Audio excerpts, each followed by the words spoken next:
Guys, it's Mark Zickery, Mr. Sci-Fi, also known as Mark Zickery of Space Command, and for the purpose of this video, Mark Zickery of Star Trek. And if you haven't seen my previous Mr. Sci-Fi video, you'll go back to it and you'll know I wrote for Next Gen and DS9 and tons of other stuff.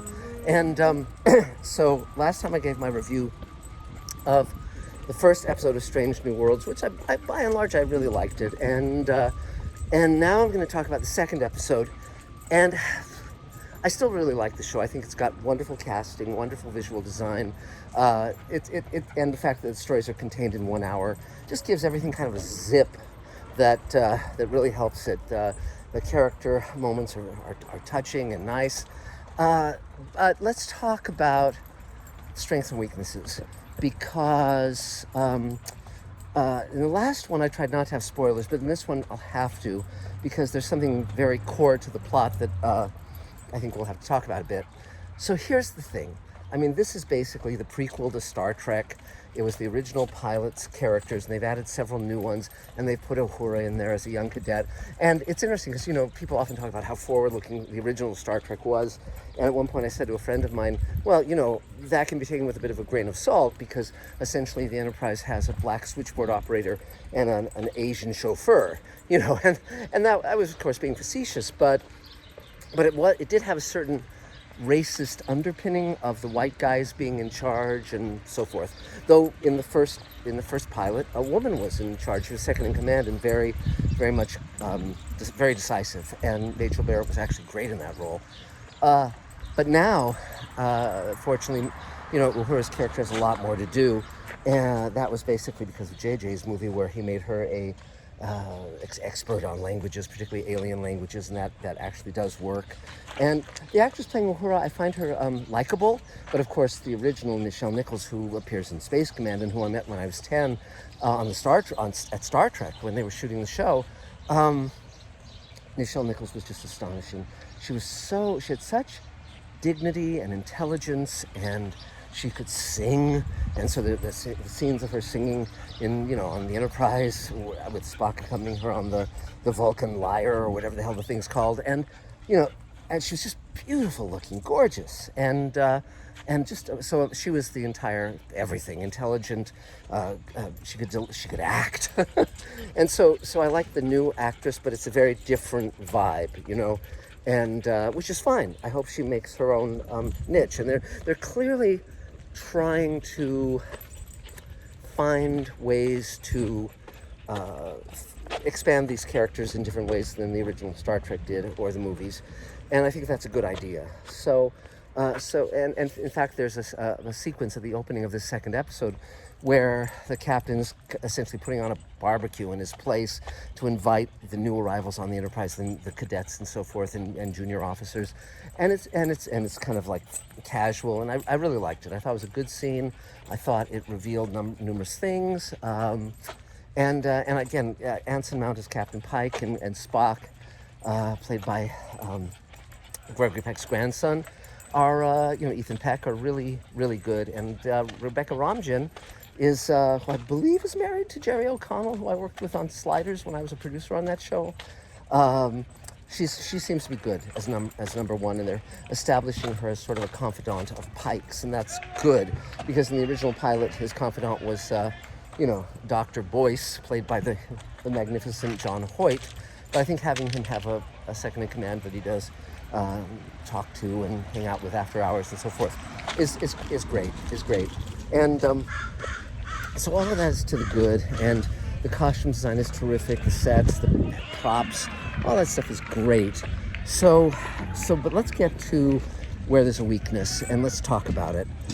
What made both Star Trek and the original Twilight Zone and the original Outer Limits so great and so brilliant, and what made them have a lasting mark that now, 60 years on, we still can watch them and find them of great value, was because they had the brilliance to reach out to the major science fiction and fantasy writers of that time and bring them aboard to write for the show.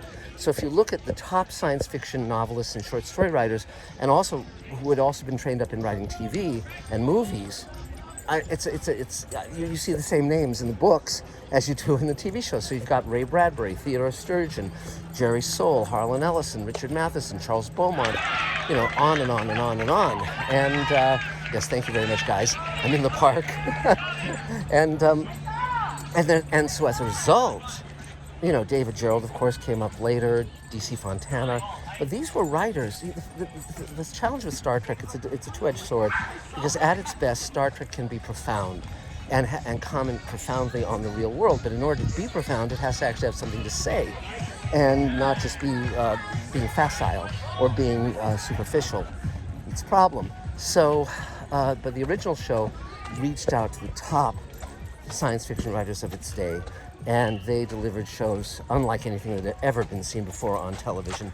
And week after week after week, particularly that first season, and even into the second, you had just mind-blowing episodes. City on the Edge of Forever, Amok Time, even Mantrap. The first one was addressing the issue of do you have the right to exterminate the last member of a sentient species if it's preying on your crew? And I always felt that was, the Enterprise made the wrong decision in that episode. Though I talked to George Clayton Johnson about it, who wrote the episode and was a dear friend, and he said, well, no, they had to kill it. So okay, George. But these were like phenomenal episodes and wonderfully done. So one has to be very careful with Star Trek, as one has to be careful with Twilight Zone. And I talked about this in the more recent iterations of Twilight Zone. You can't just assume it's going to be easy.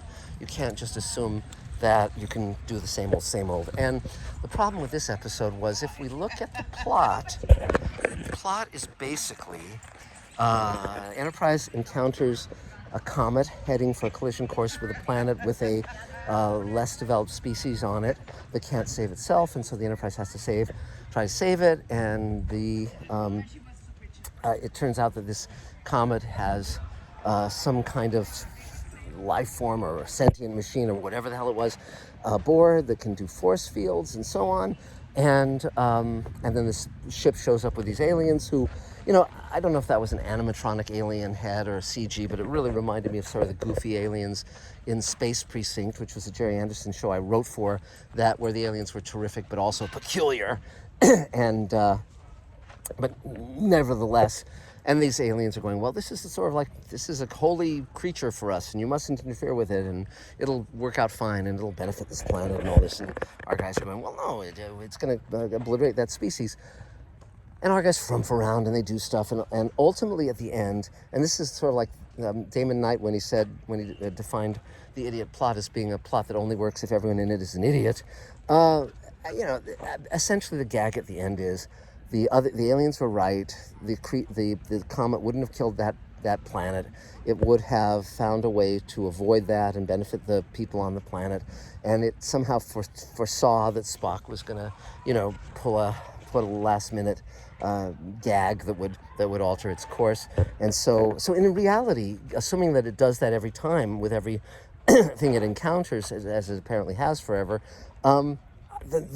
ultimately our guys are totally useless. They accomplish essentially nothing, because this creature knew what it was about, and these aliens knew what they were about, and Bob's your uncle. So I hope they don't have too many plots like this, because it's kind of a goofy plot. What it reminded me of actually was when I was a kid, Leaf bubblegum cards put out a Star Trek set, and they had these little storylines on the back of each card, and they were really goofy and peculiar. So anyway, but we'll see how it turns out. So anyway, keep watching. We'll be talking more about Strange New Worlds. I still think it's a good show. I think I'm still rooting for it big time, and we'll see what happens. Talk soon, guys.